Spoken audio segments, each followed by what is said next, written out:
pedidos de recuperação judicial no agronegócio brasileiro aumentaram cerca de 150% no terceiro trimestre, batendo um novo recorde que não era visto desde 2021.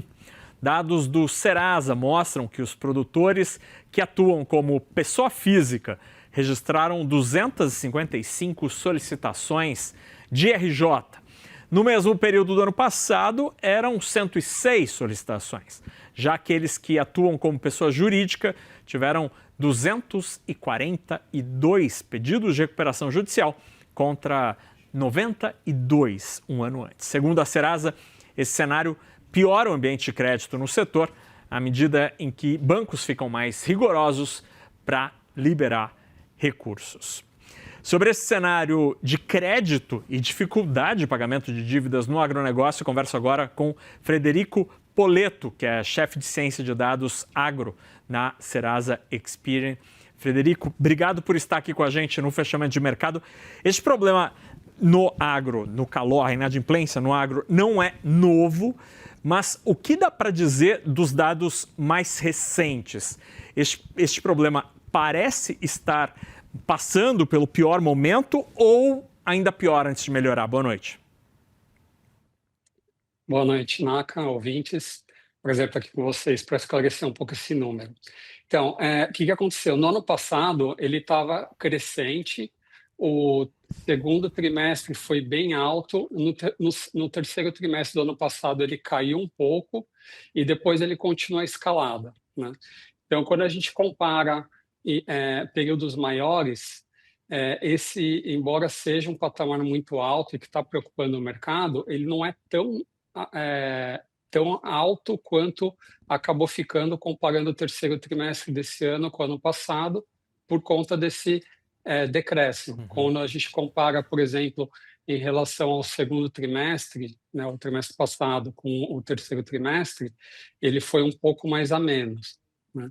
A gente tem notado ali, Naka, que realmente o mercado, ele, por conta dele estar em patamares altos, né, está sendo um pouco mais cauteloso com a concessão de crédito, né, está sendo um pouco mais criterioso com a parte de como fazer as aprovações, os limites de corte, a exigência de garantias.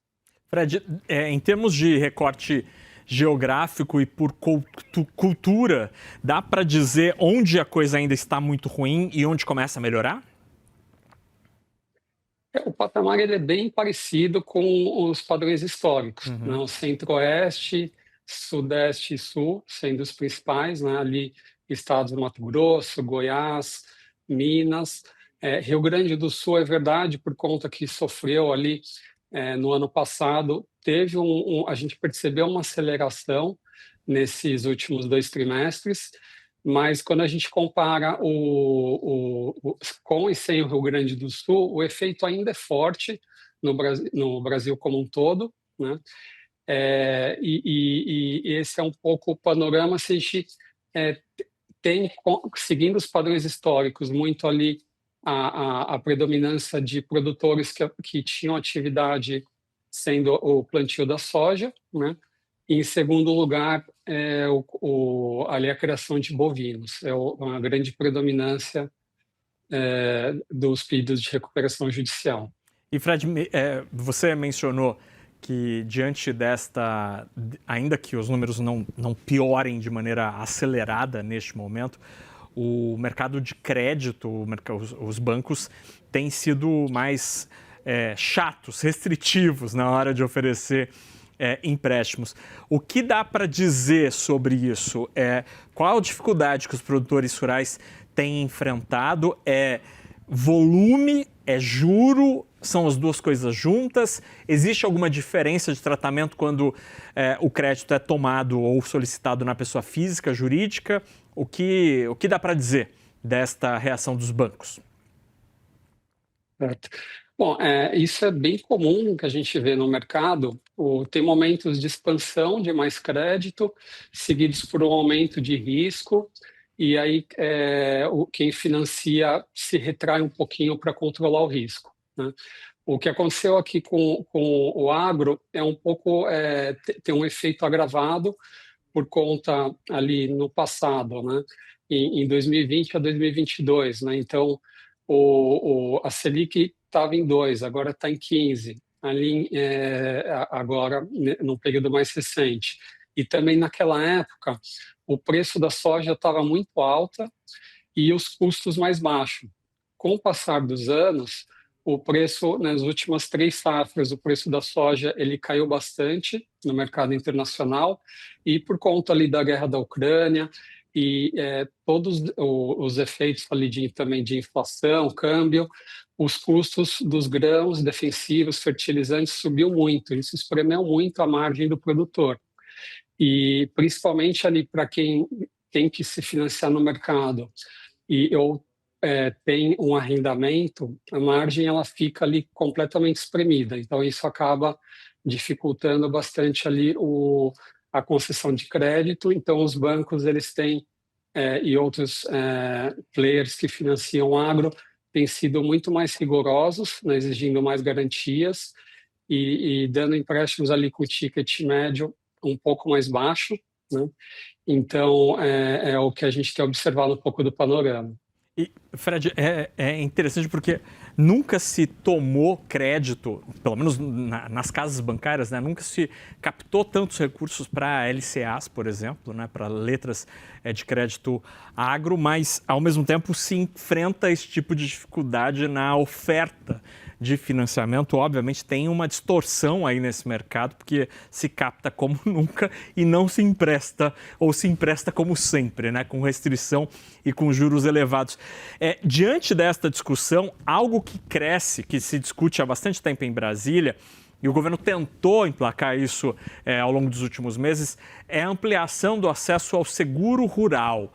O que dá para falar sobre esta iniciativa? O pessoal que tem algum tipo de proteção no seguro rural, de fato, consegue condições mais favoráveis na tomada de crédito, Fred? E a gente observa que tem uma correlação bem grande, né, com os produtores que têm esse colchão adicional, né, para efeitos aí que são tão comuns no agro como intempéries climáticas, né? Então, tem uma adesão maior no sul do uso do seguro rural. Ele ainda ele é bem heterogêneo no Brasil e a gente tem feito algumas iniciativas ali com o mercado para aumentar o fomento de compartilhamento de informações para diminuir a assimetria de risco e, com isso, também tentar propiciar um maior uso do seguro rural, que a gente observa que tem uma associação bem grande com a liberação de limites maiores para os produtores. Mas aí, do ponto de vista operacional da coisa, do ponto de vista prático, o que te parece ser necessário para popularizar de fato o seguro rural a ponto de o mercado de crédito estar mais propenso a emprestar para o produtor rural? É uma questão de garantias? É uma questão de funding? Onde que está o gargalo dessa história, do seguro? O seguro, a gente vê que é muito ali uma questão também como eu falei, no sul tem uma adesão maior, é uma mudança de postura do produtor, né? A gente está vendo que o meio ele tem sido mais cobrado até por questão de organização, né? De ter um colchão maior financeiro nos momentos que está tudo indo bem, para poder ter uma poupança, para poder se resguardar e não fazer expansões logo de cara, comprando equipamentos, comprando terras, né? Então, esperar primeiro para ter uma boa retaguarda financeira, né? Então, toda essa organização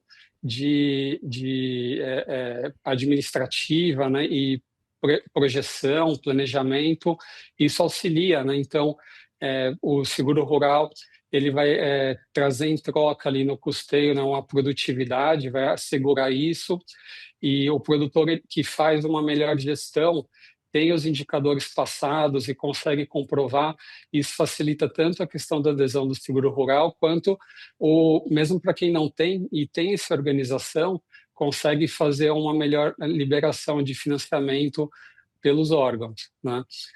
Que estão financiando, é o que você comentou, né? No agro, a gente tem tanto essa parte de títulos, né, os fiagros, quanto também tem o barter, né, que acaba aumentando nesses momentos que o financiamento ele se retrai. A gente teve a notícia semana passada, né, da concessão, que ela vem diminuindo, e aí o barter e outros meios eles acabam tendo uma maior adesão nesses momentos. E aí, Fred, só para a gente terminar, para o produtor que está nos acompanhando e que está tendo dificuldade em tomar crédito a um preço adequado, além desta possibilidade do seguro rural, que eu reconheço, né, não é barata necessariamente, que outros mecanismos o produtor rural pode tentar adotar para ter um acesso um pouco menos nefasto no crédito e com juro tão elevado?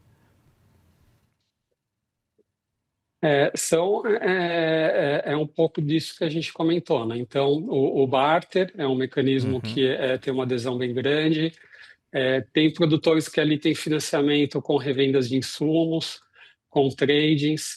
Então, eles conseguem ali, por esses outros meios, também por fiagros, e eles conseguem ali outras formas de financiamento para poder se reinventar e ter ali o recurso para poder fazer o custeio e o investimento necessário, né?